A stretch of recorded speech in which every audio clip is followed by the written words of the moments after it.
Triple M Studios and Mystery Murder and Magic proudly present the Weekend Weird Files. Here's your host, Andrea. Good morning and welcome to the Weekend Weird Files. So today's episode is definitely another one that lives up to being called weird. It's the story of the Papin sisters, Christine and her little sister Leah. Christine was born in 1905 and Leah was born 6 years later.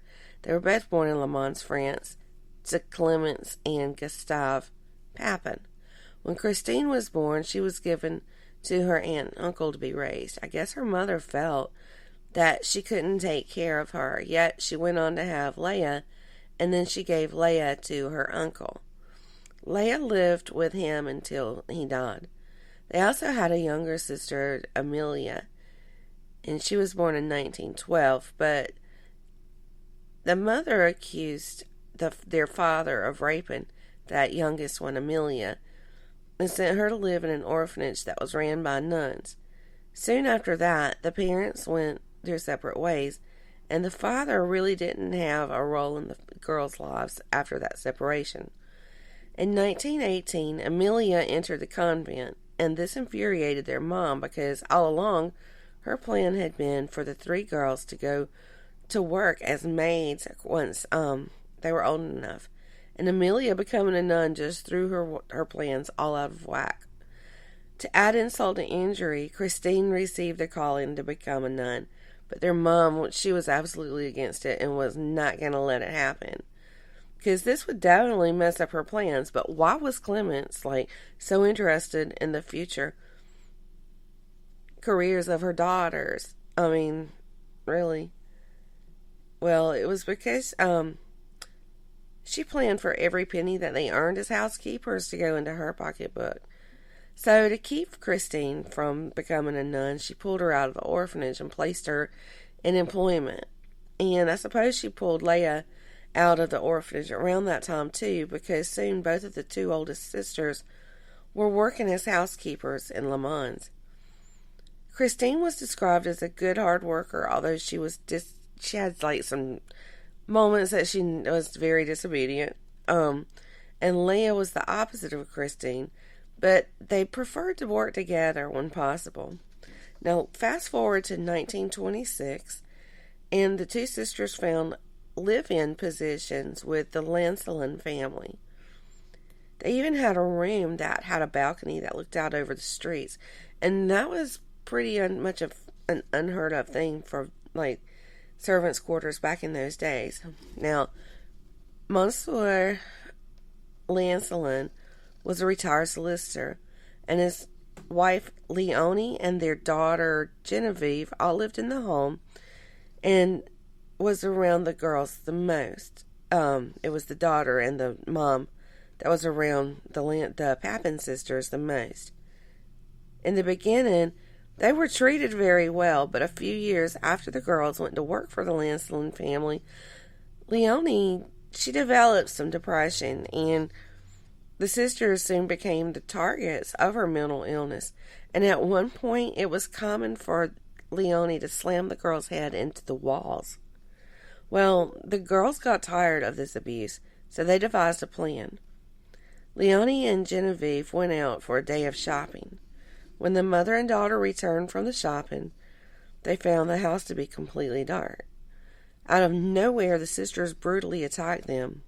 Now, I'm going to spare you the gory details, but to sum it up, both of the Lanceline women, had their eyes gouged out.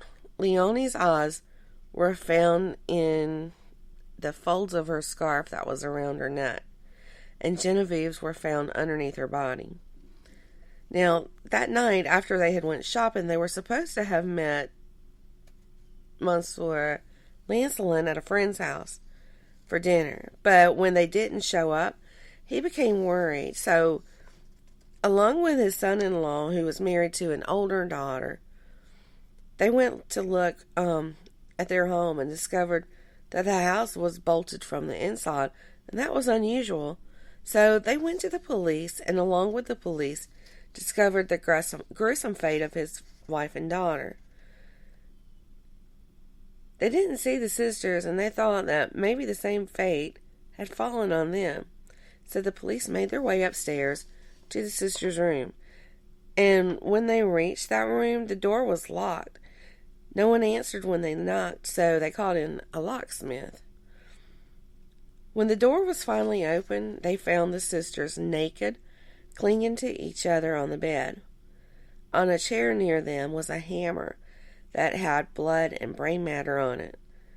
When they were questioned, they immediately confessed to the crimes. The sisters were placed in separate prisons, and soon Christine became extremely ill because she couldn't see Leah.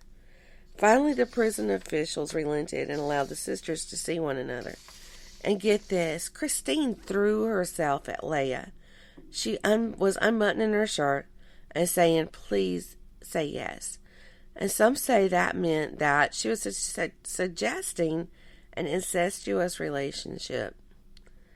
Now, in 1933, Christine had an episode, and she tried to gouge out her own eyes.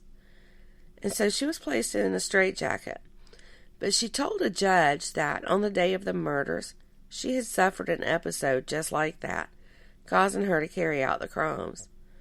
The court appointed 3 doctors to do psychological evaluations on the sisters, and they concluded that the 2 had no mental issues and were fit to stand trial. And they also thought that Christine's infatuation with her sister Leah wasn't incestuous at all. It was just, from family ties. But here's the thing. During the trial, it was brought out that there was quite a bit of mental illness in the family. Their family had killed himself, and 2 of their cousins were living in an asylum. After much thought, the sisters were diagnosed with, it's called shared paranoid disorder. And despite that diagnosis, jurors only took 40 minutes to decide that the sisters were guilty of those gory crimes they had been accused of. Leah was sentenced to 10 years because they thought that she was just under the influence of her older sister.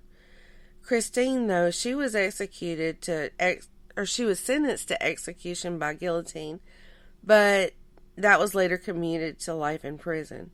However, she only lasted a few years in prison. Her separation from Leah proved to be too much for her. She suffered bouts of depression and madness and eventually refused to eat. She was transferred to a mental institution, but yet she was still separated from Leah. She starved herself and died in 1937. Leah only served 8 years of her 10-year sentence. When she was released in 1941, she moved away and was soon joined by her mom. Leah assumed a false identity, and she worked as a hotel maid.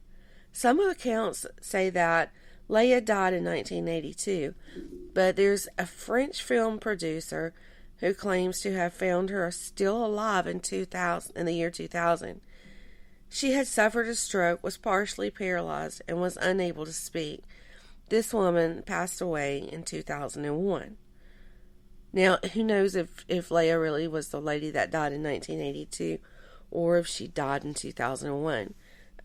She would have to be pretty old because she would be close to 100 because she was like 90. Okay, sorry, just doing some math out loud. But anyway, that's it for this edition of the Weekend Weird Files. And as always, if you have any questions, comments, episode ideas, anything, send us an email. And that email address is 3, like the number 3, M as in Mary, podcast, and the number 3. So it's 3mpodcast3 at gmail.com. And don't forget to check out our Facebook page at facebook.com/3mpodcast.